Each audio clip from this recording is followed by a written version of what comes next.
J'ai acheté un appartement de luxe sans en parler à mes parents. Puis, au déjeuner, maman a dit « Nous savons pour ton appartement, et ta sœur va emménager avec toi. » J'ai fait semblant de ne pas m'en soucier, mais 2 semaines plus tard, quand ils sont tous arrivés. Bam! Une surprise bruyante. J'ai signé les documents de clôture un mardi après-midi de mars, mes mains fermes malgré l'ampleur de ce que je faisais. Le Penthouse au 42e étage représentait tout ce pourquoi j'avais travaillé au cours de la dernière décennie. Des fenêtres du sol au plafond surplombaient la skyline de Chicago. Des parquets en noyer brésilien scintillaient sous un éclairage encastré, et la cuisine était dotée de comptoirs en marbre importés d'Italie. C'était le mien. Payé en totalité, et je n'avais rien dit à personne. Ni à mes parents, ni à ma jeune sœur. À personne. La décision de garder le secret semblait nécessaire. Presque instinctive. J'avais 33 ans et j'avais gagné chaque dollar qui avait acheté cette propriété. Ma carrière dans la vente de produits pharmaceutiques m'avait mené d'un poste de représentante débutante à celui de directrice régionale, un poste pour lequel j'avais lutté à travers d'innombrables journées. De 14 heures, des conférences le week-end et des sessions de stratégie tard le soir. Alors que d'autres dans mon domaine comptaient sur le charme et la chance. J'ai bâti mon succès sur une recherche méticuleuse, l'établissement de relations avec les médecins et une connaissance encyclopédique de chaque produit de notre portefeuille. Mon silence concernant l'achat provenait d'années d'expérience avec la dynamique de ma famille. En grandissant, j'ai vu mes parents célébrer chaque petite réussite de ma sœur, tandis que mes propres réalisations étaient accueillies par une reconnaissance occasionnelle. Quand j'ai obtenu mon diplôme universitaire avec mention, ma mère a passé le dîner à parler de la façon dont Bethany avait finalement réussi son examen de conduite à la 4e tentative.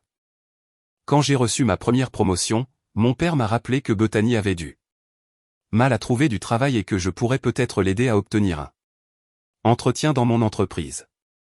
Bethany avait 29 ans maintenant, vivait toujours dans le sous-sol de mes parents, attendant toujours que les opportunités se matérialisent sans effort.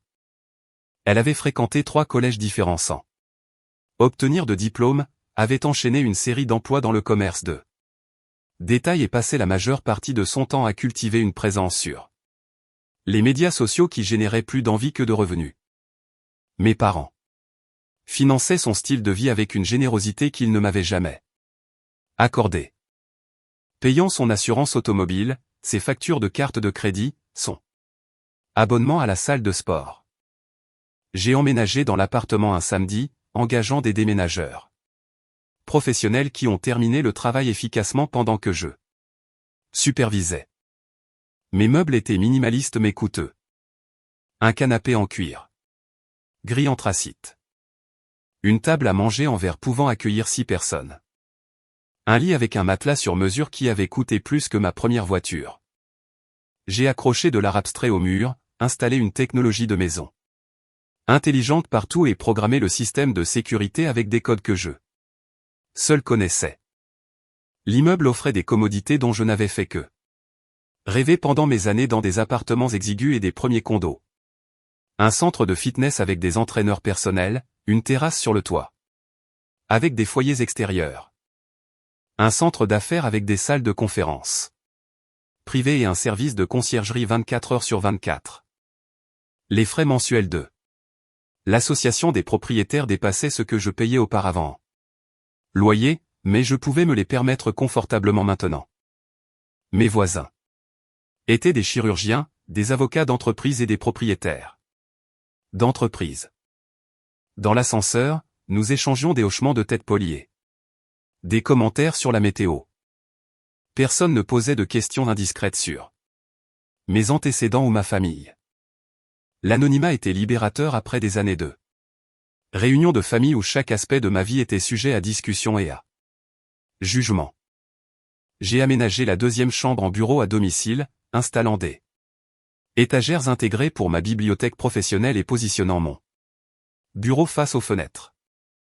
De ce point de vue, je pouvais voir le lac s'étirer vers l'horizon, des bateaux parsemant l'eau pendant les mois plus chauds. Je passais mes soirées ici à examiner les rapports de vente et à préparer des présentations, les lumières de la ville scintillant en dessous pendant que je travaillais. 3 semaines après mon emménagement, j'ai reçu un texto de ma mère me demandant de les rejoindre pour le déjeuner le dimanche. L'invitation était formulée de manière décontractée, mais quelque chose dans le timing me semblait calculé. J'avais évité les dîners de famille, citant des obligations professionnelles et des conflits d'horaires. Mon absence avait été remarquée. Je suis arrivé au restaurant à 13 heures, trouvant mes parents et Bethany déjà assis à une table dans un coin. Ma mère portait sa meilleure blouse, la marine qu'elle réservée aux occasions spéciales. Mon père avait taillé sa barbe. Bethany était absorbée par son téléphone, ses ongles manucurés tapotant l'écran. « Christina, ma chérie, si contente que tu aies pu venir, a dit ma mère, se levant pour m'embrasser. Son parfum était accablant, une senteur florale qui s'accrochait à mes vêtements. Nous ne te voyons presque plus. Le travail a été exigeant, ai-je dit, m'installant sur ma chaise et dépliant ma serviette. Nous venons de lancer une nouvelle ligne de produits et je gère le déploiement régional. Toujours aussi dévoué, a dit mon père, bien que son ton suggérait que ce n'était pas entièrement un compliment. Ta mère et moi venions juste de dire à Bethany à quel point nous sommes fiers de nos 2 filles. Bethany a levé les yeux brièvement, offrant un sourire qui n'atteignait pas ses yeux. Elle portait un pull de créateur que j'ai reconnu d'une boutique du centre-ville, le prix probablement à 4 chiffres. La générosité de mes parents continuait sans relâche. Nous avons commandé nos repas et avons eu une petite conversation sur la météo, les potins du quartier et le golf de mon père. La conversation semblait répétée, comme s'il se dirigeait vers quelque chose. J'ai siroté mon eau et j'ai attendu, sachant par expérience que la patience révélerait leur véritable intention. Le dessert est arrivé avant que ma mère ne finisse par aborder la vraie raison de ce rassemblement. Elle a posé sa fourchette et m'a fixé d'un regard que je reconnaissais depuis l'enfance, l'expression qu'elle portait lorsqu'elle annonçait une nouvelle que je devais accepter sans discussion. Christina, nous devons discuter de quelque chose d'important, a-t-elle commencé. Nous savons. Pour ton appartement. Le bruit du restaurant a semblé s'estomper en un statique de fond. J'ai posé ma tasse de café avec une prudence délibérée, rencontrant le regard de ma mère sans ciller. Mon condominium, ai-je corrigé doucement. Oui. Ton nouvel endroit chic en centre-ville, a interrompu mon père, sa voix portant une note d'accusation. C'est une sacrée amélioration par rapport à ce petit appartement que tu avais avant. Tu n'as pas mentionné que tu déménageais. Je n'avais pas réalisé que j'avais besoin de permission, ai-je dit, gardant un ton neutre. J'ai 33 ans. Ce n'est pas la question, a dit ma mère, se penchant avant. La question est que tu es de la famille, et la famille partage les nouvelles importantes. Nous avons dû l'apprendre de Barbara Hendricks au supermarché. Apparemment, son fils travaille dans l'immobilier et a géré une transaction dans ton immeuble. Peux-tu imaginer à quel point c'était embarrassant? Découvrir que ma propre fille a acheté un appartement de luxe à un étranger. J'ai senti le poids familier de la culpabilité, essayant de s'installer sur mes épaules. Cette vieille programmation qui insistait sur le fait que je leur devais des explications et des excuses. J'y ai résisté. Redressant ma colonne vertébrale et maintenant le contact visuel. Je voulais de l'intimité concernant mes décisions personnelles. Intimité, a murmuré Bethany, toujours concentrée sur son téléphone. C'est riche venant de Mademoiselle Parfaite, qui me faisait la leçon sur la responsabilité. Bethany, a dit ma mère sèchement, bien que la réprimande manquait de force réelle.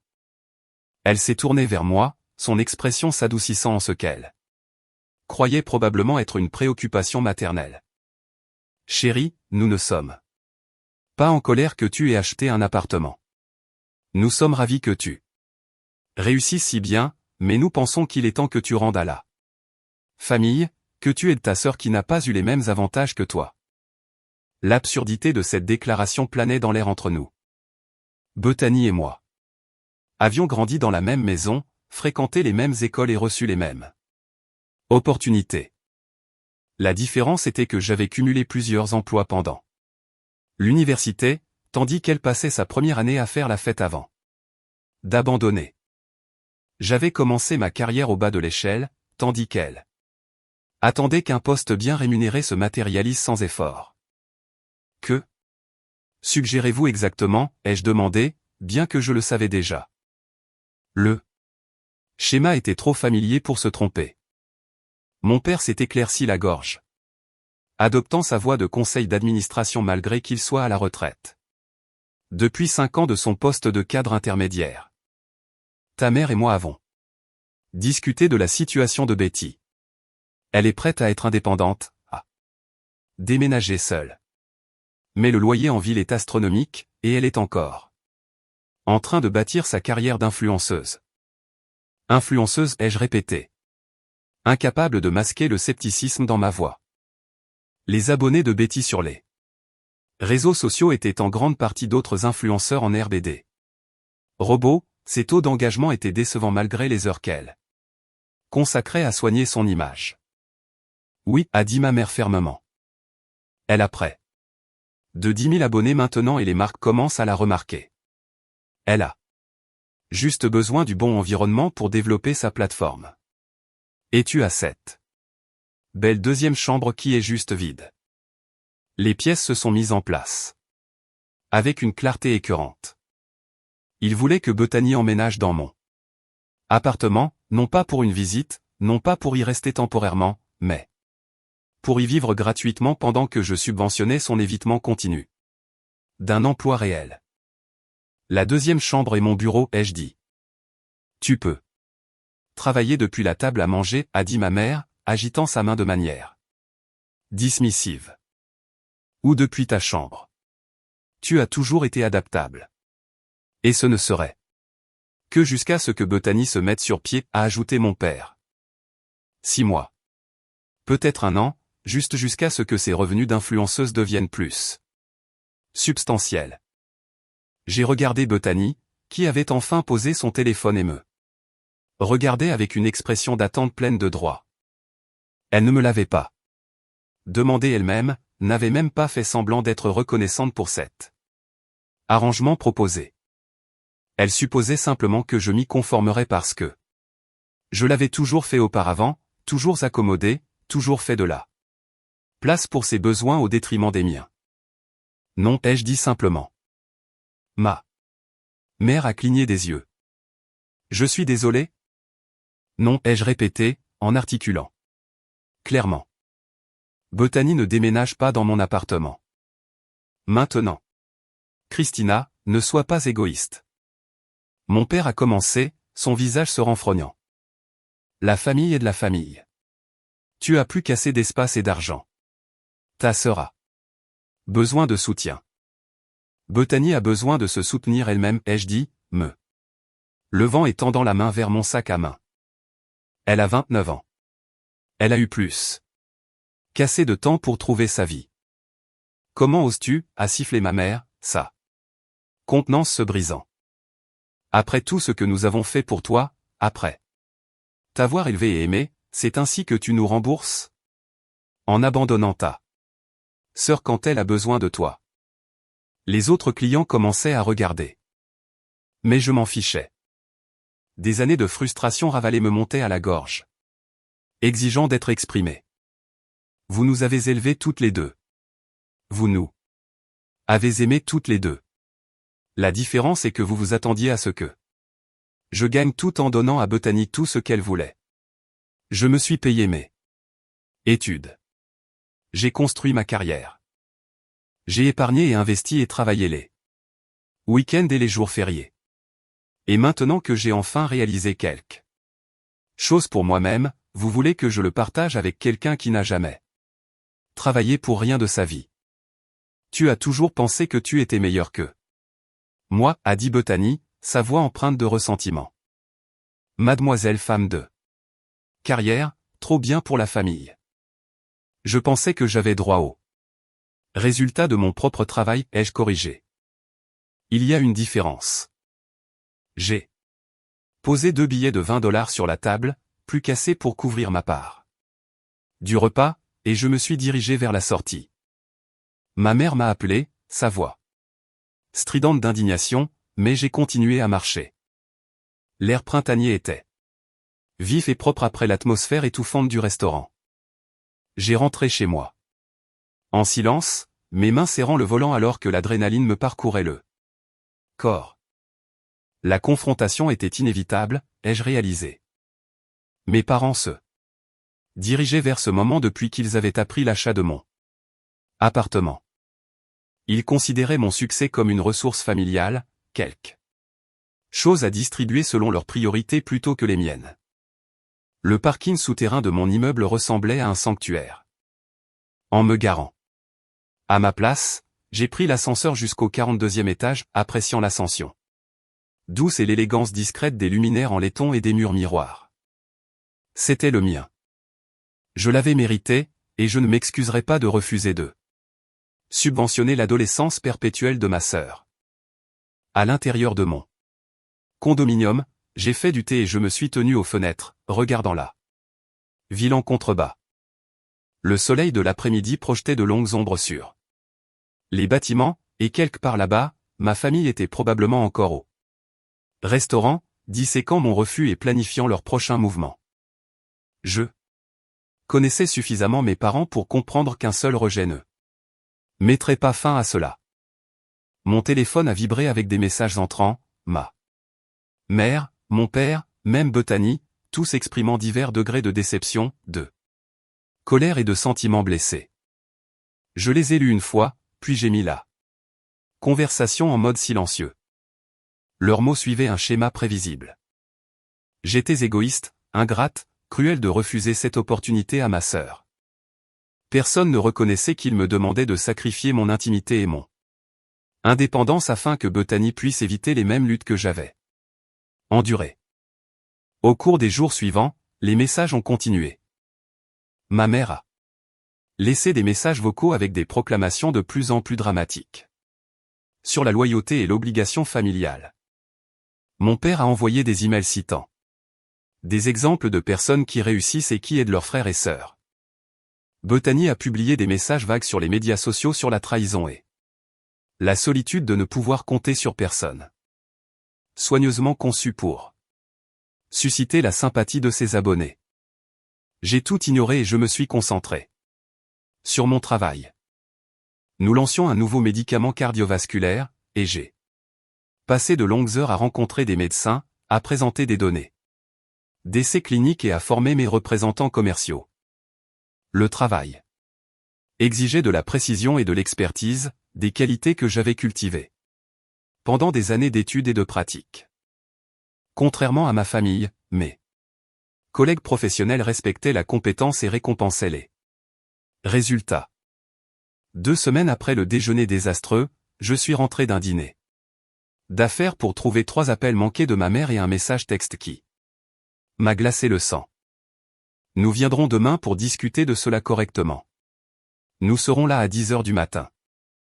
Aucune demande de permission, aucune reconnaissance que c'était ma maison, juste une annonce de leur intention d'envahir mon espace. Je me suis assise sur mon canapé et j'ai réfléchi à mes options.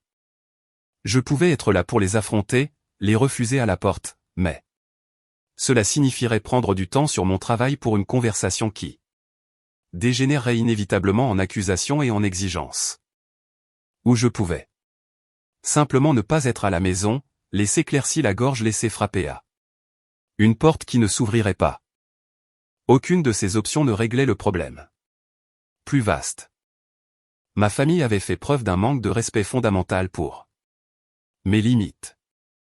Ils croyaient avoir le droit à ma maison, à mes ressources, à ma vie. Cela ne se terminerait pas par une visite refusée. Ils continueraient à pousser, à exiger, à s'attendre à ce que je me plie à leur volonté. Je devais Rendre ma position absolument claire d'une manière qu'il ne pourrait ignorer. Ou rationaliser.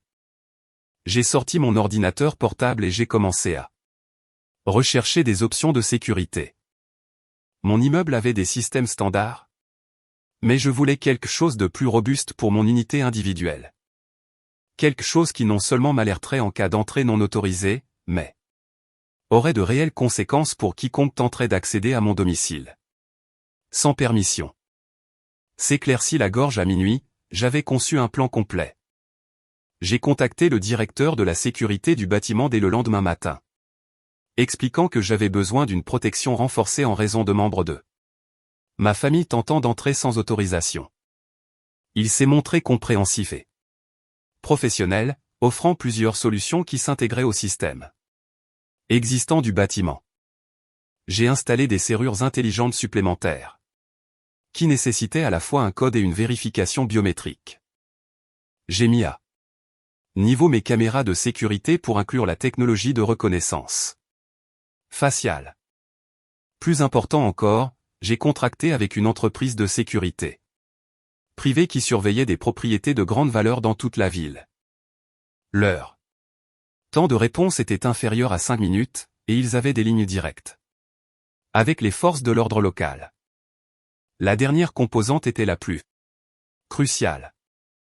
J'ai déposé un avis d'intrusion formel auprès du service de police de Chicago, spécifiant que mes parents et ma sœur n'étaient en aucun cas autorisés à pénétrer dans ma propriété. L'officier qui a recueilli ma déclaration m'a demandé si j'étais sûr de vouloir franchir cette étape, avertissant que cela pourrait avoir de graves conséquences juridiques pour les membres de ma famille. Je lui ai assuré que j'étais très sûr. Les documents établissaient une limite légale claire. Si mes parents ou Bethany entraient dans mon condominium sans permission, ils ne se contenteraient pas de briser une confiance familiale ou de violer mon intimité. Ils commettraient un crime. J'ai passé l'après-midi précédant leur visite annoncée à faire les dernières préparatifs. J'ai testé chaque composant du système de sécurité, vérifié que les caméras avaient des lignes de vue dégagées et confirmé que la société de sécurité privée avait mes coordonnées à jour. J'ai configuré mon téléphone pour qu'il me transmette toutes les alertes sur ma montre intelligente afin d'être immédiatement informé de toute activité à ma porte. Ce soir-là, j'ai fait une valise et je me suis enregistré dans un hôtel du centre-ville. J'avais une réunion tôt le lendemain matin dans la banlieue ouest, donc resté plus près d'eux. L'autoroute était logique sur le plan logistique. Mais la vraie raison était plus simple. Je voulais être ailleurs quand ma famille arriverait. Je voulais laisser les systèmes que j'avais mis en place gérer leur intrusion sans mon implication émotionnelle. J'ai mal dormi, vérifiant mon téléphone toutes les heures bien que je savais que le système de sécurité m'alerterait immédiatement si un incident se produisait. À 7 heures du matin, j'ai pris une douche et je me suis habillé avec mon meilleur costume, un ensemble gris anthracite qui projetait autorité et compétence. J'ai appliqué mon maquillage avec soin et j'ai coiffé mes cheveux, me préparant pour la journée à venir. Ma réunion était prévue à 9 heures. Ce qui signifiait que je serais dans une salle de conférence, présentant des données cliniques, quand ma famille arriverait à mon immeuble. Le timing semblait approprié d'une certaine manière, une manifestation physique de mes priorités. Pendant qu'ils se concentraient sur leurs droits et les raccourcis, je ferais ce que j'avais toujours fait, travailler. La présentation s'est bien déroulée. Je me suis tenu devant 12 médecins et administrateurs d'hôpitaux, discutant des taux d'efficacité et des profils de sécurité avec la confiance qui vient d'une préparation approfondie. Mes diapositives étaient claires, ma présentation soignée, et j'ai répondu aux questions avec aisance.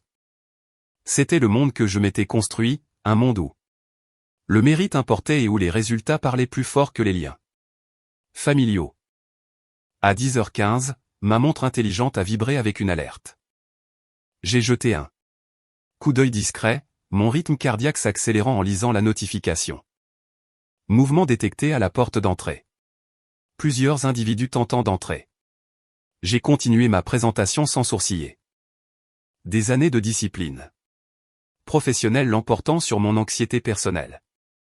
J'ai montré la diapositive suivante, expliqué le mécanisme d'action du médicament et discuté des applications potentielles chez les populations de patients à haut risque.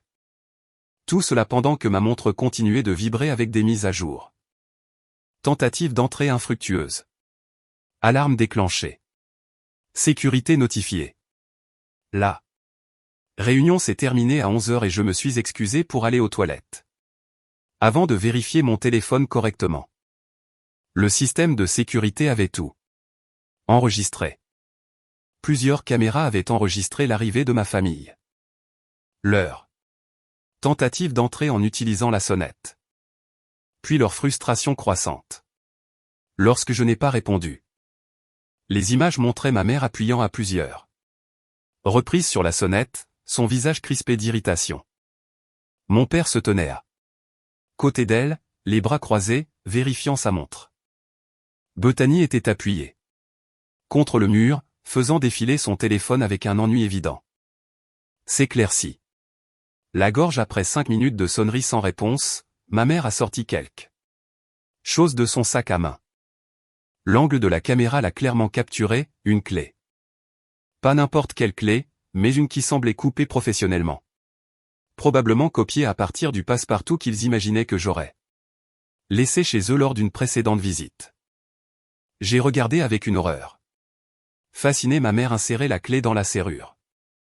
Le système intelligent l'a rejeté immédiatement, clignotant en rouge.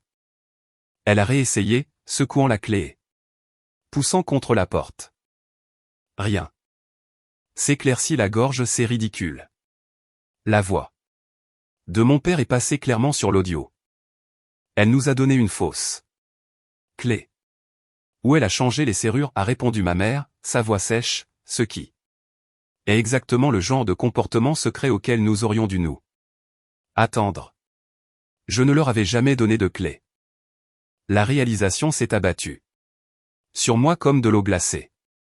Ils en avaient obtenu une d'une manière ou d'une autre, probablement par la tromperie ou en copiant une clé qu'ils pensaient appartenir à mon ancien appartement. La violation semblait profonde. Les images ont continué. Mon père a essayé la clé lui-même, puis a sorti son portefeuille et a tenté de glisser une carte de crédit entre la porte et le cadre. Une technique qui aurait pu fonctionner sur une serrure standard, mais n'a eu aucun effet sur mon système de sécurité amélioré.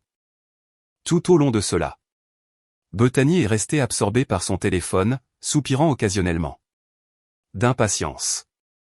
Appelle-la simplement, a dit Bethany finalement. C'est stupide. Nous n'appelons pas, a rétorqué ma mère. Elle sait que nous venons. Elle se cache probablement à l'intérieur, étant mesquine. Ou elle est au travail. Comme une personne normale, a marmonné Bethany, mais ma mère l'a ignoré.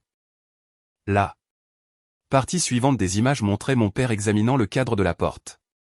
Passant ses doigts le long des bords, cherchant clairement des faiblesses.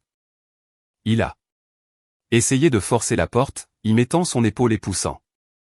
Le cadre renforcé n'a pas bougé. C'est absurde, a dit ma mère, sa voix montant. Nous sommes ses parents. Nous avons le droit d'être ici.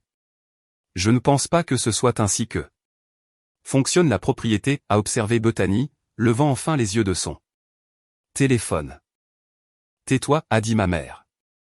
C'est pour ton bien. Ce qui s'est passé ensuite s'est déroulé avec une qualité surréaliste. Mon père a sorti son téléphone et a passé un appel. En quelques minutes, un homme en tenue de travail est apparu, portant une boîte à outils.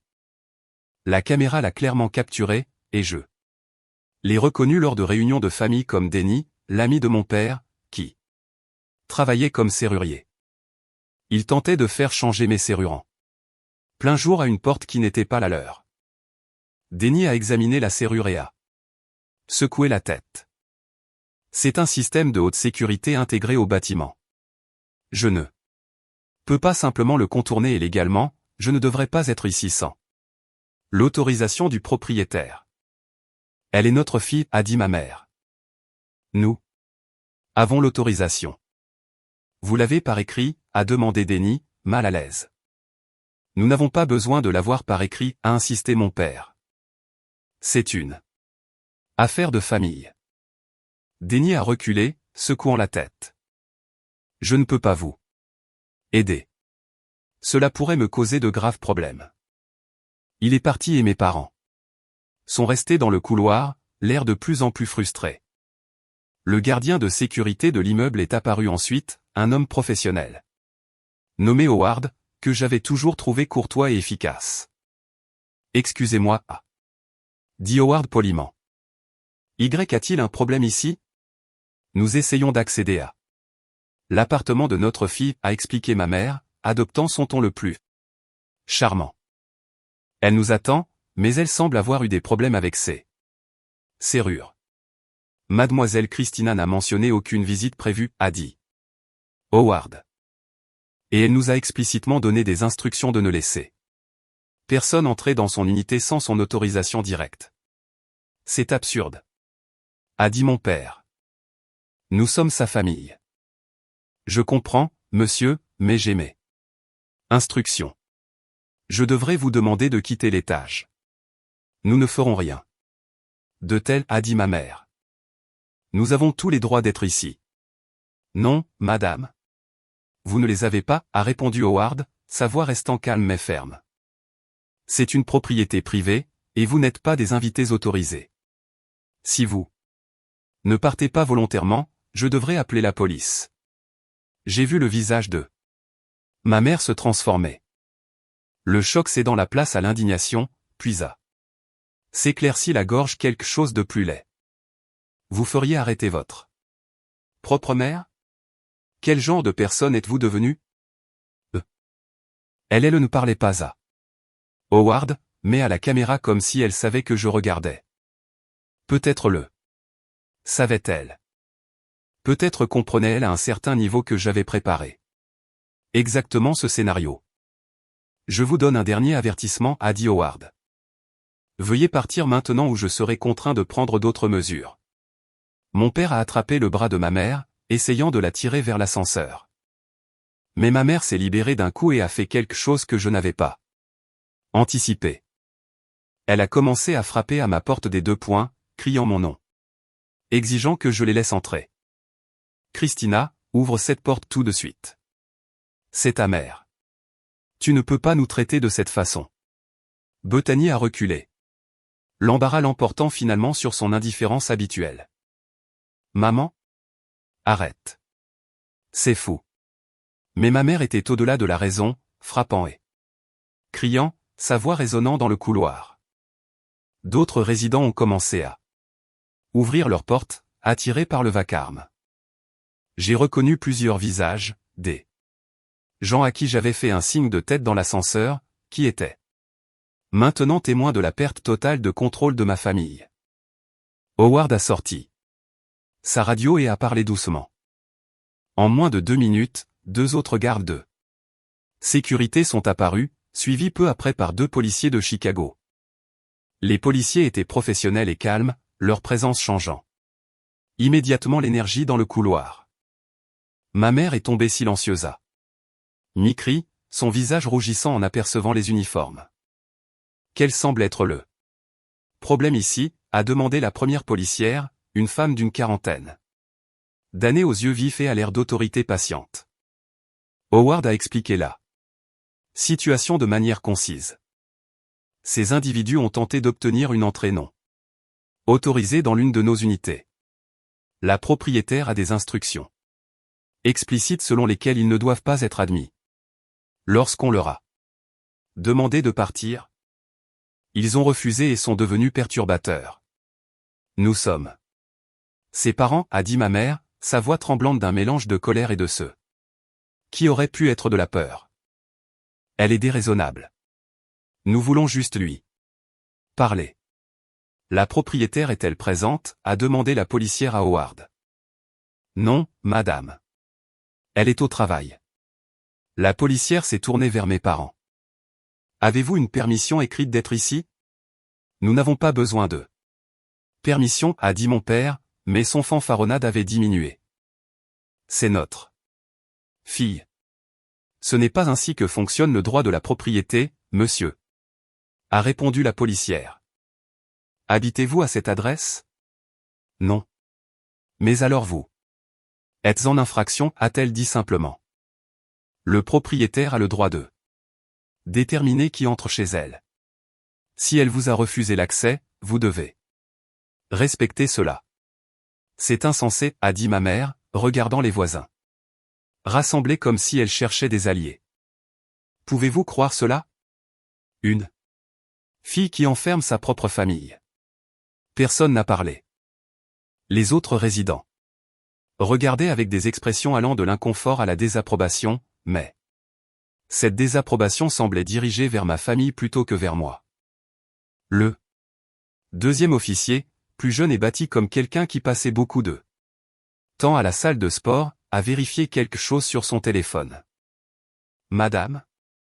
Monsieur, je constate qu'un avis d'intrusion formel a été déposé pour cette adresse il y a 3 jours, vous nommant spécifiquement. Cela signifie que vous avez été légalement informé que vous n'êtes pas les bienvenus ici. Votre présence constitue une intrusion criminelle. La couleur a disparu du visage de ma mère. Intrusion criminelle. C'est absurde. C'est notre fille. Cela ne vous donne pas accès à sa propriété, a dit l'officier.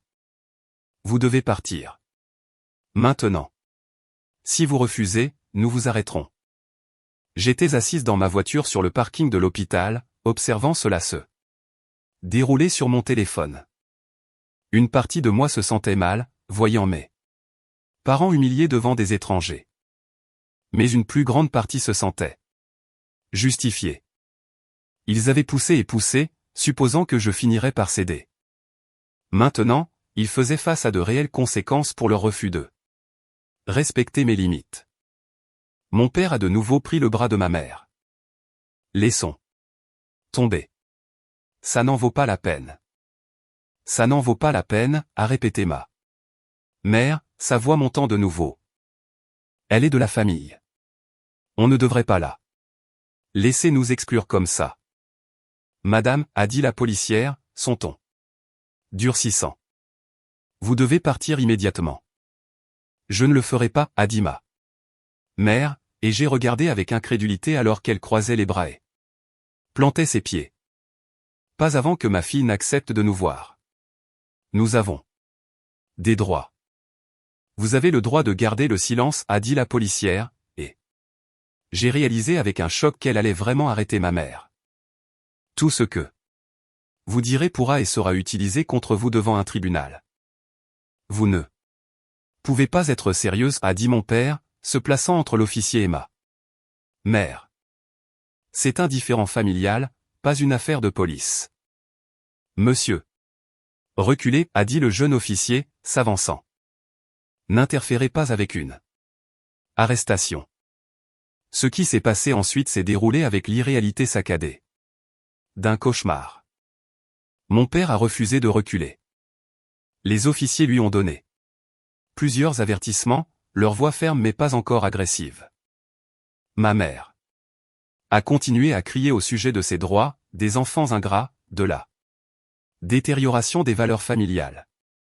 Bethany est restée figée contre le mur. Son téléphone serré dans sa main, son visage pâle de choc. Pour une fois dans sa vie, elle a semblé comprendre que la situation avait échappé à son contrôle. Les officiers ont agi simultanément. L'officière a guidé les bras de ma mère derrière son dos, sortant des menottes avec une efficacité exercée. Ma mère a crié, un son incohérent de rage et d'incrédulité. Mon père s'est jeté en avant, essayant de tirer l'officière loin de ma mère, et le jeune officier l'a intercepté, le jetant au sol dans une manœuvre contrôlée qui semblait douloureuse mais professionnelle. En 30 secondes, mes 2 parents étaient menottés. Ma mère sanglotait maintenant, sa défiance antérieure s'effondrant en cris saccadés sur le fait que tout était faux, que j'avais fait ça, que je détruisais notre famille. Mon père n'a rien dit, son visage rouge et ses yeux Fixé sur le sol. Bethany Louise, ne reste pas là sans rien faire, à Jemima. Mère. Appelle notre avocat. Appelle quelqu'un. Bethany a tâtonné avec son téléphone, ses mains tremblantes. Je ne sais pas qui appeler, maman. Nous n'avons pas d'avocat. Alors appelle ta sœur. Fais-la arrêter ça. L'ironie aurait été drôle si elle n'avait pas été si tragique. Même maintenant, menottée et arrêtée pour intrusion, ma mère s'attendait à ce que je résolve le problème. À ce que tout disparaisse, à ce que je me sacrifie pour le confort de la famille. Les officiers ont conduit mes parents vers l'ascenseur. Howard a tenu la porte ouverte, son visage soigneusement neutre. Je pouvais voir plusieurs d'eux. Mes voisins regardaient depuis leur porte, témoins de l'implosion complète de la tentative de ma famille d'envahir ma maison. Avant que les portes de l'ascenseur ne se referment, ma mère a regardé directement la caméra comme si elle pouvait voir à travers elle ou que je regarde. J'espère que tu es heureuse, Christina. A-t-elle dit, sa voix. J'espère que c'est ce que tu voulais, parce que tu viens de détruire ta famille. Les portes se sont refermées sur ces paroles, et le couloir est devenu silencieux. Bethany est restée debout contre le mur, son visage marqué de larmes. Howard s'est approché d'elle doucement. Mademoiselle. Vous devez partir aussi. Je sais, a dit Bethany doucement. J'ai juste besoin d'une minute. Elle s'est essuyé le visage avec sa manche, un geste si inhabituellement enfantin que j'ai ressenti une pointe de sympathie indésirable. Puis elle a levé les yeux vers la caméra, et quand elle a parlé, sa voix était plus claire que je ne l'avais jamais entendue. Je ne voulais pas ça, a-t-elle dit. Rien de tout cela. Je voulais juste vivre ma vie, mais il n'arrêtait pas de te pousser et tu n'arrêtais pas de céder. Et je suppose qu'il pensait que ça ne s'arrêterait jamais. Je suppose que nous pensions tous ça. Elle s'est éloignée du mur et a marché vers l'ascenseur sans regarder en arrière. Je suis resté assise dans ma voiture longtemps après que l'écran ait noirci, mes mains tremblant malgré la chaleur du soleil de l'après-midi à travers le pare-brise. J'avais gagné. J'avais établi mes limites de la manière la plus définitive possible. Mes parents feraient face à des accusations, probablement une amende au minimum, éventuellement une probation. Ils auraient des casiers judiciaires pour intrusion, une conséquence permanente pour leur refus de respecter mon autonomie. J'aurais dû me sentir triomphante. Au lieu de cela, je me sentais vide, comme si je venais de regarder un pont brûler avec tous ceux que j'avais jamais connus de l'autre côté. Je suis rentré à mon condominium en fin d'après-midi, le soleil printanier projetant de longues ombres sur les rues de la ville. Le trajet m'a donné le temps de digérer ce qui s'était passé, de dépasser le choc initial et l'adrénaline pour quelque chose de plus complexe. Le système de sécurité avait fonctionné exactement comme prévu. Mes limites avaient tenu bon. Les conséquences dont j'avais averti s'étaient matérialisées précisément comme je l'avais voulu. Le parking souterrain semblait différent maintenant, sachant ce qui s'était passé à l'étage quelques heures plus tôt. J'ai pris l'ascenseur jusqu'au 42e étage, m'attendant à trouver un reste de la confrontation, mais le couloir était immaculé. Le personnel de l'immeuble avait nettoyé toute preuve du chaos du matin. À l'intérieur de mon condominium, tout était exactement comme je l'avais laissé. Les fenêtres encadraient la skyline de la ville sous la lumière dorée de l'après-midi. Mes meubles étaient intacts. Le sanctuaire que j'avais tant travaillé à créer restait inviolé. J'ai posé ma mallette et j'ai affiché les images de sécurité complètes sur mon téléviseur, regardant toute la séquence. Du début à la fin. Les angles de caméra avaient capturé chaque instant. L'arrivée de mes parents, leur tentative d'entrée de plus en plus agressive. L'apparition du serrurier, l'intervention professionnelle de Howard, et enfin la police. Ce qui m'a le plus frappé n'était pas l'effondrement de ma mère ou L'intervention physique de mon père ou même les arrestations elles-mêmes. C'était le visage de Betty dans ses derniers moments avant son départ. Elle avait l'air fatiguée, ai-je réalisé. Pas seulement physiquement fatiguée, mais existentiellement lasse, comme si elle avait joué un rôle si longtemps qu'elle avait oublié comment s'arrêter. Mon téléphone avait vibré tout l'après-midi. Des messages et des appels de membres de la famille élargie qui avaient appris les arrestations. Apparemment, mes parents avaient immédiatement commencé à appeler leurs proches depuis le poste de police, élaborant un récit dans lequel ils étaient les victimes de ma cruauté et de mon déraisonnement. Tante Patricia, je n'arrive pas à croire que tu aies fait arrêter tes propres parents. Qu'est-ce qui t'a pris? Oncle James, ta mère est dévastée. Elle t'a mieux éduqué que ça. Cousine Melissa. La famille et tout. Comment as-tu pu? Je les ai tous lus, reconnaissant le schéma. Mes parents avaient toujours été doués pour contrôler le récit, se présentant comme aimant et généreux, tout en me dépeignant comme difficile et ingrate. La différence maintenant était qu'il y avait des preuves vidéo de ce qui s'était réellement passé. Des documents qui ne pouvaient pas être expliqués ou réinterprétés par des mensonges opportuns. J'ai rédigé un seul message et l'ai envoyé à chaque membre de la famille qui m'avait contacté. J'ai acheté un appartement avec l'argent que j'ai gagné.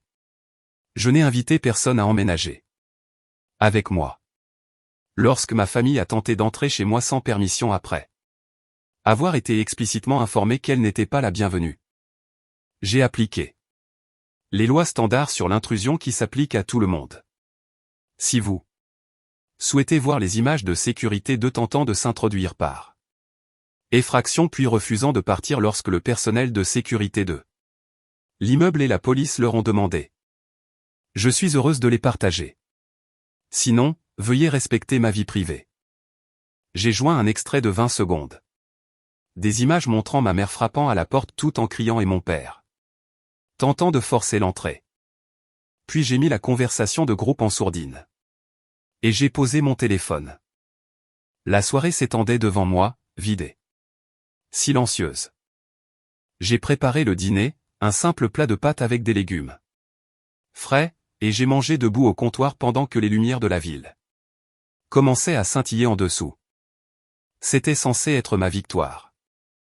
Le moment où j'ai enfin établi mon indépendance et ma liberté vis-à-vis du dysfonctionnement familial. Alors pourquoi cela ressemblait-il tant à une perte? La réponse m'est venue alors que je rinçais mon assiette.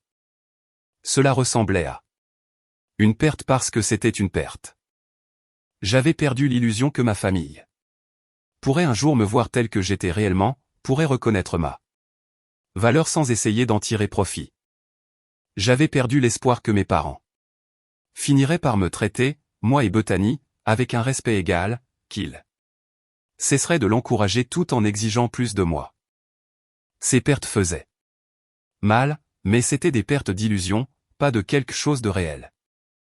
Les relations que j'avais pleurées n'avaient jamais réellement existé, sauf dans mon imagination et mon espoir désespéré. Mon téléphone a sonné et j'ai regardé l'écran. Bethany. J'ai hésité, puis j'ai répondu. Christina. Sa voix était petite, incertaine d'une manière que j'avais rarement entendue. Je suis là. Ils sont accusés d'intrusion criminelle. Papa aussi, parce qu'il a essayé d'empêcher les flics d'arrêter maman. Leur date d'audience est dans 3 semaines. Je sais. Le silence s'est étiré entre nous. Je pouvais l'entendre respirer. Je pouvais presque la voir assise quelque part dans la maison de mes parents, entourée des vestiges d'une enfance à laquelle aucune de nous ne pouvait revenir. Pourquoi as-tu fait ça, a-t-elle demandé finalement. Pourquoi ne pas simplement leur parler? Leur dire non. Encore une fois. Je leur ai dit non, ai-je dit calmement. Au déjeuner. Clairement et définitivement. Ils ont choisi de ne pas accepter cette réponse. Ils ont choisi de se présenter chez moi sans y être invités. Ils ont choisi de Tenter d'entrer par effraction quand je n'étais pas là. Ils ont choisi de refuser de partir lorsqu'on leur a demandé par la sécurité de l'immeuble et la police. Chaque étape de cela était leur choix. Ils pensaient que tu bluffais, a dit Bethany. Ils pensaient que tu ne les laisserais jamais se faire arrêter. Je sais. Plus de silence. Alors je ne voulais pas emménager avec toi. Juste. Pour que tu saches, j'ai ma propre vie. Aussi bizarre que cela puisse paraître. Ils ont décidé cela pour moi comme ils décident toujours des choses pour moi. Comme si j'avais encore 12 ans et que je ne pouvais pas faire mes propres choix. Cela m'a surprise. Alors pourquoi as-tu accepté? Parce que les combattre est épuisant, a-t-elle dit simplement. Tu sais que tu les as combattus toute ta vie. J'ai juste abandonné et je les ai laissés tout gérer. C'était plus facile. Comment cela s'est-il passé pour toi? Elle a ri, hein. Son sans humour. J'ai 29 ans, je vis dans le sous-sol de mes parents sans diplôme et sans de réelle perspective d'emploi. Donc, pas génial. Je suppose que tu pourrais changer ça. Peut-être, a-t-elle dit. Peut-être pas. Mais au moins maintenant je sais où tu te situes.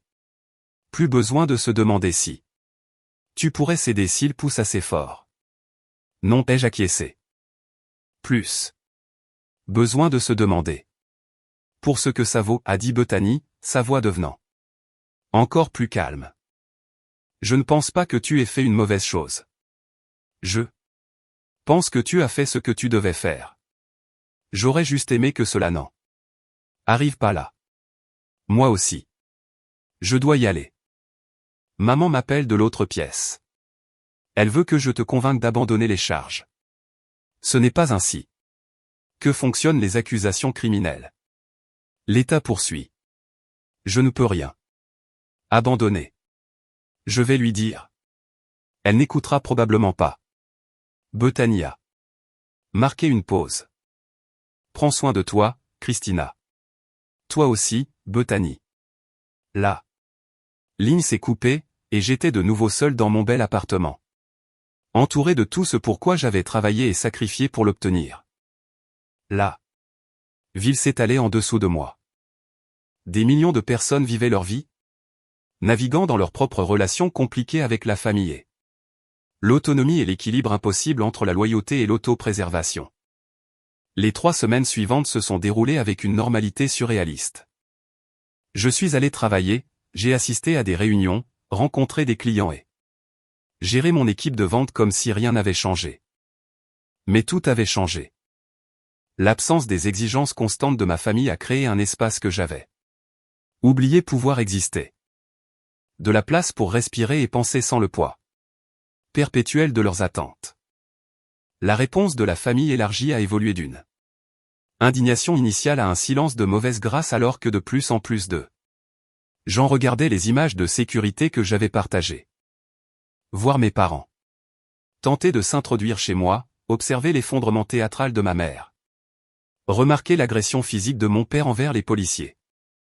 Ces choses étaient difficiles à rationaliser. Le récit que mes parents avaient construit d'une fille cruelle punissant sa famille aimante s'est effondré sous le poids des preuves visuelles. Ma tante Patricia a appelé pour s'excuser. Je n'aurais pas dû tirer des conclusions hâtives, a-t-elle dit. Ta mère a fait croire que tu les avais fait arrêter juste parce qu'ils s'étaient présentés. Elle n'a pas mentionné la tentative d'effraction ou le refus de partir. Merci de le dire. Pour ce que ça vaut, je pense que tu as été remarquablement patiente avec eux. Au fil des ans. Plus patiente que je ne l'aurais été. D'autres proches ont emboîté le pas, certains s'excusant, d'autres cessant simplement leur message de condamnation. Quelques-uns ont fermement pris le parti de mes parents, acceptant leur version des faits malgré la vidéo contradictoire. J'ai bloqué ces numéros et je suis passé à autre chose. Au travail, je me suis lancé dans le lancement du nouveau produit avec une concentration renouvelée. Sans la constante énergie drainante du drame familial, j'ai constaté que j'avais de L'énergie pour la réflexion stratégique, pour encadrer les jeunes représentants commerciaux, pour établir des partenariats avec les cabinets médicaux de ma région. Mon superviseur a remarqué l'augmentation de la productivité et a mentionné que j'étais envisagé pour une promotion au poste de directrice principale, un poste qui comprendrait une augmentation de salaire substantielle et départ dans l'entreprise. J'ai rencontré mon conseiller financier pour discuter des stratégies d'investissement. L'appartement avait été un excellent achat, dépassant déjà mes projections. Nous avons parlé de la diversification de mon portefeuille, de la constitution de richesses à long terme, du pouvoir de la croissance composée sur des décennies. Pour la première fois dans ma vie d'adulte, je planifiais mon avenir financier sans prendre en compte les exigences potentielles des membres de ma famille. 3 jours avant la date de l'audience, ma mère a appelé. J'ai failli ne pas répondre, mais la curiosité a eu le dessus. Christina. Sa voix était soumise, manquant de son ton impérieux habituel. Nous devons parler. J'écoute. L'avocat dit que nous allons être condamnés. L'intrusion criminelle est apparemment très simple, surtout avec des preuves vidéo et les rapports de police. Il dit, le mieux que nous puissions espérer est une amende et une probation, mais cela figurera sur notre casier judiciaire permanent. Cela me semble exact. Cela va nous ruiner, a-t-elle dit. Et pour la première fois, j'ai entendu une véritable peur dans sa voix. Ton père fait du bénévolat au centre communautaire. Il vérifie les antécédents. Il perdra cela, et je perdrai mon poste au conseil de la bibliothèque. Nous serons des criminels. Vous avez commis un crime, ai-je dit simplement. C'est la conséquence. Mais il ne s'agissait que de la famille, a-t-elle protesté. Nous n'essayions pas de te voler ou de faire du mal à qui que ce soit. Nous voulions juste te parler. En t'introduisant chez moi, en refusant de partir lorsque la sécurité et la police l'ont demandé, en attaquant un officier qui tentait de t'arrêter. Ton père n'a attaqué personne. Il essayait de me protéger. Il a physiquement agressé un policier qui procédait à une arrestation légale. C'est une agression contre un officier. Il a de la chance qu'il ne l'accuse pas de cela. Également. Silence, puis d'une voix si calme que je l'ai presque pas entendue. Que veux-tu de nous? La question planait entre nous, lourde de sous-entendus. Que voulais-je? Des excuses n'auraient aucun sens, juste des mots destinés à me manipuler pour que ce problème disparaisse. Une promesse de respecter mes limites serait tout aussi vide, oubliée dès qu'il ferait face à une autre. Inconvénient.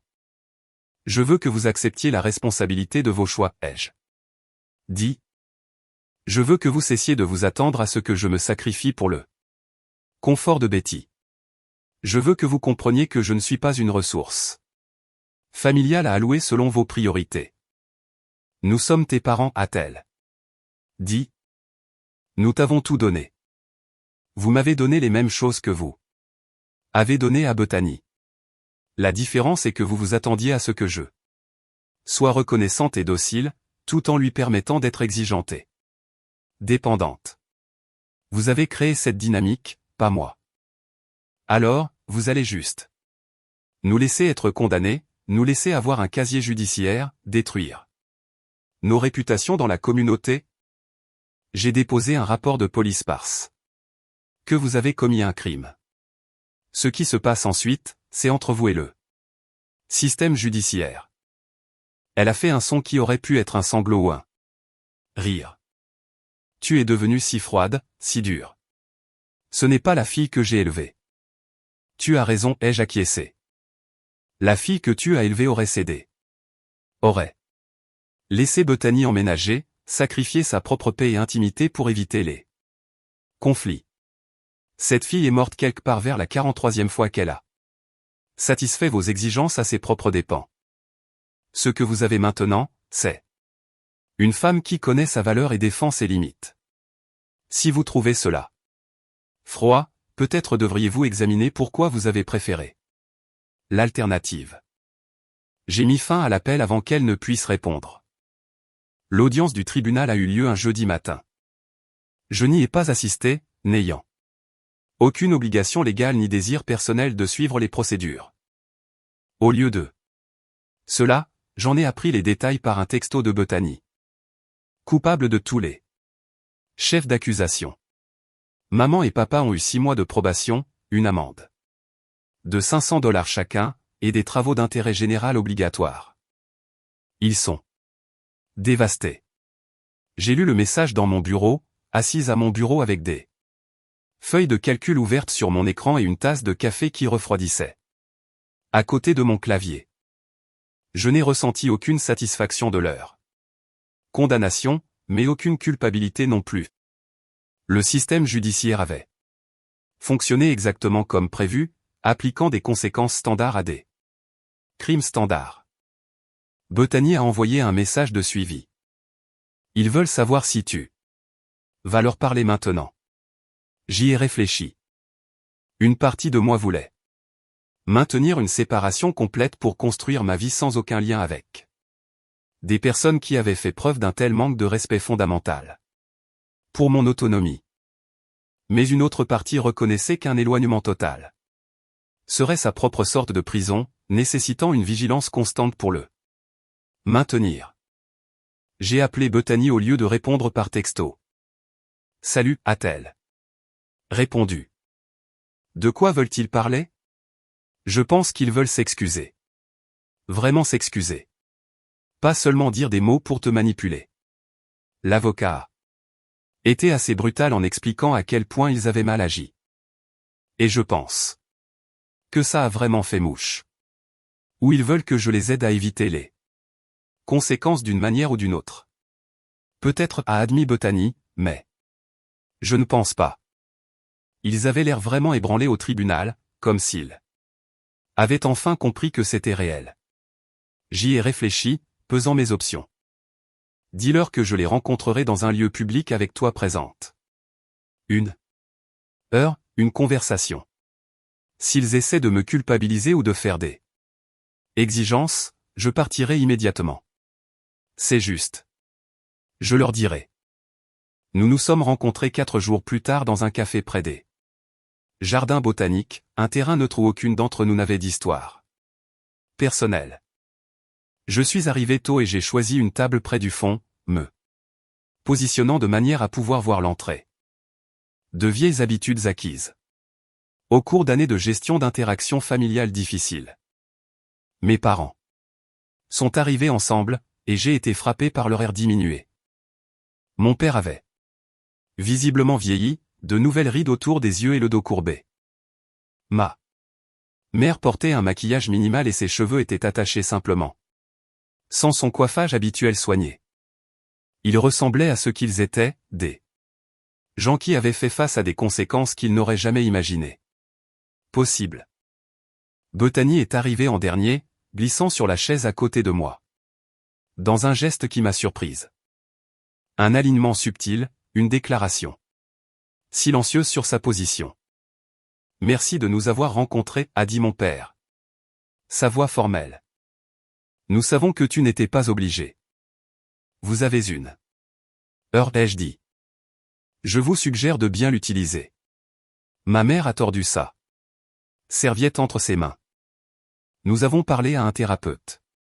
Le tribunal l'a exigé dans le cadre de notre probation, mais nous avons assisté à des séances supplémentaires pour essayer de comprendre comment les choses en sont arrivées là. Et qu'est-ce que le thérapeute vous a dit? Que nous t'avons utilisé comme parent de substitution pour ta sœur, a dit mon père sans embâche. Que nous n'avons pas donné à Bethany les compétences dont elle avait besoin pour être indépendante parce qu'il était plus facile de compter sur toi pour combler les lacunes. Que nous avons traité ton succès comme une ressource familiale au lieu de le reconnaître comme ta réussite personnelle. Les mots semblaient répétés, probablement répétés lors de séances de thérapie jusqu'à ce qu'ils puissent les réciter sans trébucher. Mais sous la répétition, j'ai entendu quelque chose qui ressemblait à une compréhension authentique. Nous avons eu tort, a dit ma mère, me regardant enfin directement. Tort de t'attendre à ce que tu laisses Bethany emménager. Tort d'essayer de s'introduire chez toi. Tort de refuser de partir lorsqu'on nous l'a demandé. Tort de privilégier son confort plutôt que tes limites. Tort sur tout cela. Pourquoi? Ai-je demandé. Pourquoi l'avez-vous fait? Elle a regardé mon père, puis de nouveau moi. Parce que c'était plus facile. Parce que Bethany a des difficultés avec des choses qui te venaient facilement. Et il semblait cruel de la laisser échouer. Alors que tu étais là, capable d'aider. Parce que nous nous disions que nous maintenions la famille unie. Mais ce que nous faisions vraiment, c'était éviter le travail difficile de lui apprendre à se débrouiller seul. Et ce n'était pas juste pour toi. Mon père a ajouté, nous le voyons maintenant. Nous t'avons rendu responsable de problèmes qui n'étaient pas les tiens à résoudre. Bethany a parlé pour la première fois. Ils ont aussi été en thérapie avec moi. Parlant de mes schémas, de mon évitement, de ma dépendance. C'était assez brutal. Honnêtement, mais nécessaire. Que se passe-t-il maintenant, ai-je demandé. Nous remplissons nos obligations de probation, a dit ma mère. Nous continuons la thérapie. Nous apprenons à être de meilleurs parents même si nos enfants sont déjà grands. Et nous espérons qu'un jour tu seras peut-être prête à avoir de nouveau une relation avec nous.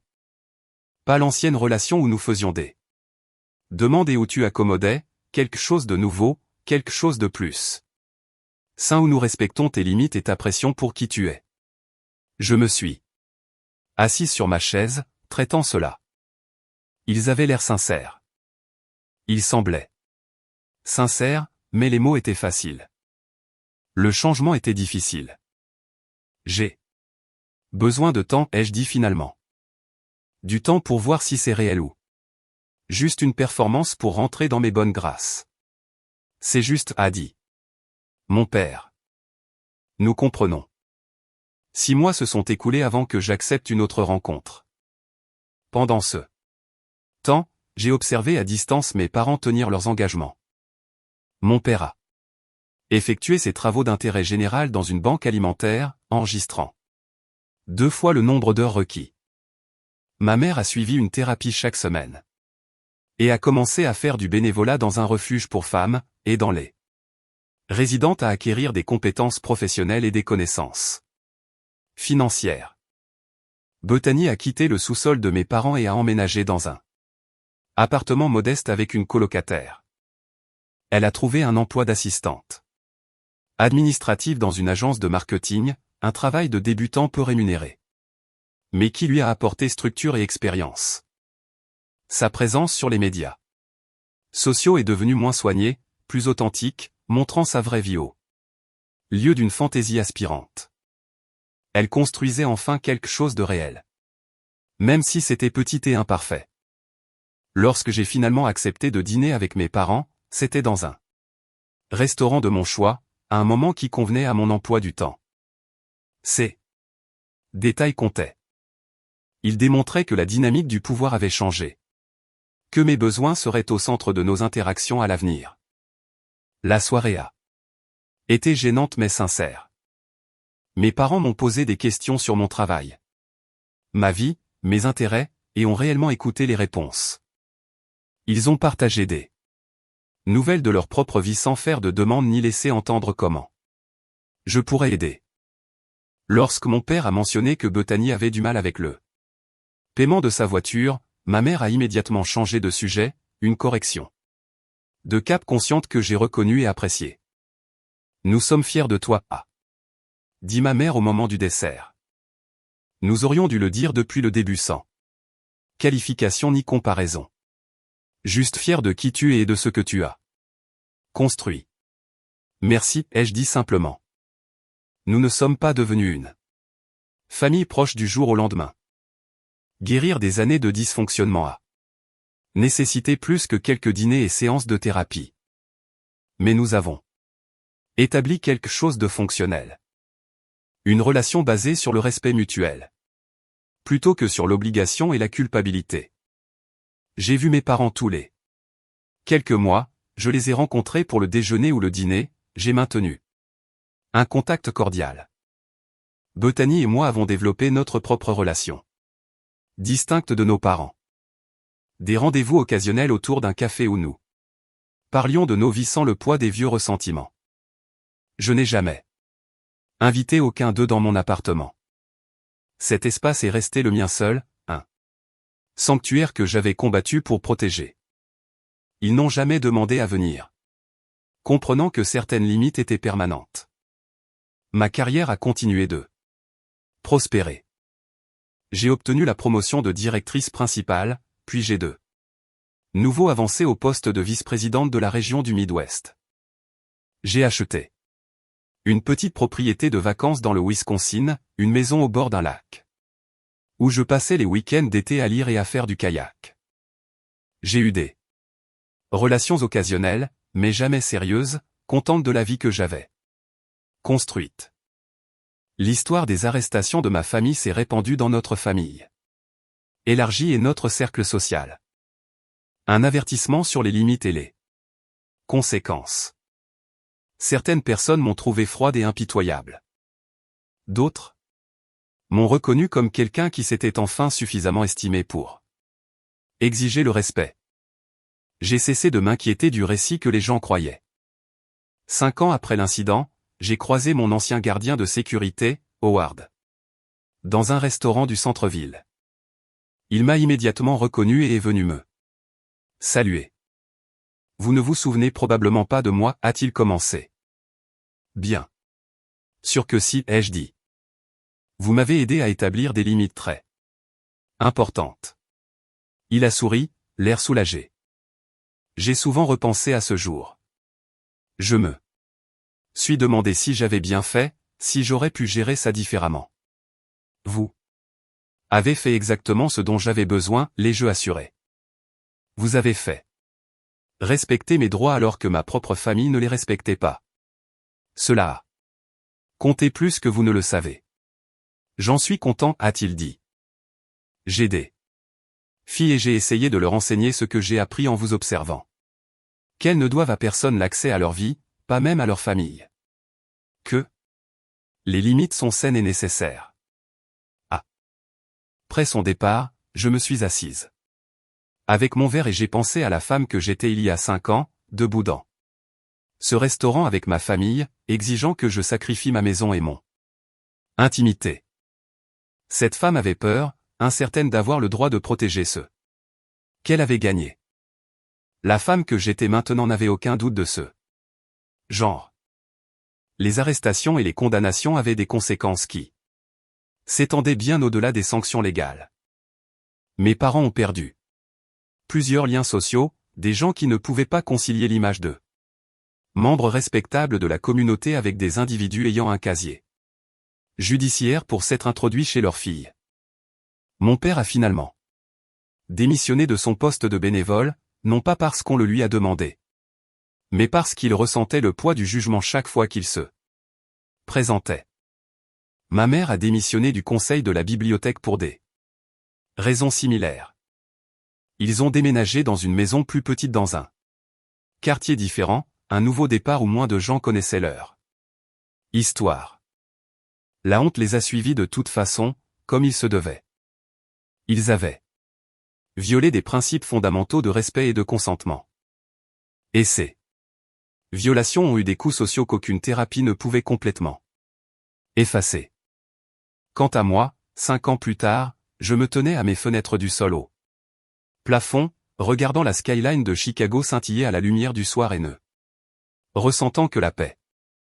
Le prix de ma protection avait été élevé, mais le coût de la poursuite du sacrifice de mon propre bien-être aurait été plus élevé. Parfois, la vengeance n'était pas une question de stratagèmes élaborés ou de confrontations dramatiques. Parfois, il s'agissait simplement de refuser, d'accepter moins que ce que l'on méritait, de faire respecter ses limites mêmes. Lorsque tout le monde insistait sur le fait que l'on avait tort de les avoir. Ma famille avait appris que je tenais parole, que mon nom était définitif, et cette leçon avait valu chaque moment inconfortable.